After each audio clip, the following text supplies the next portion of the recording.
Message kwa aminao agny valio moi Nenenao ka miavoza sy agnampiratra Tsy voaterikoty anao niza Fa sy tantoko mahita anao let me cry Message kwa aminao agny valio moi Nenenao ka miavoza sy agnampiratra Tsy voaterikoty anao niza Fa sy tantoko mahita anao let me cry Baby, message ko valio Koko asio le tikindriny tiany Jezo Na amse hoe mafy fantatro efa mila love Ndre fa dona mila band Mila voko fitiavan-draindry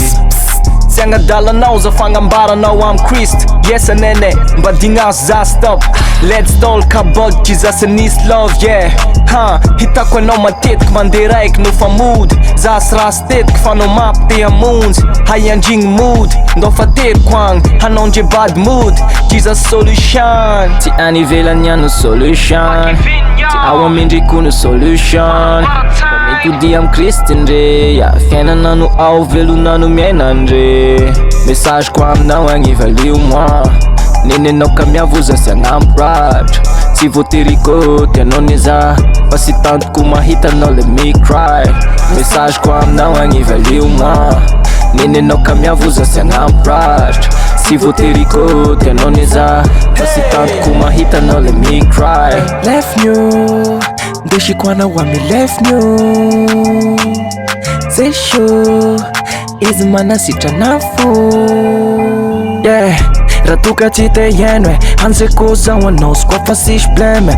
sisy blème No fa tony fo anao dagnirako avereno Tenoy message ko enteo Allez vas-y bouge Are hetongdo Aboahigna ao ampo Mihaino anao kanefa ko Mila torohevitry anao avy amiko Agnara raiky avao momeko anao da zay sho Tiavany anao mandroka antaotra Ty ny oso apela fa raha marina Enteo izy da ho tonga fiaigna Fa zay entianao manaova ny saina Message ko aminao agny valio moi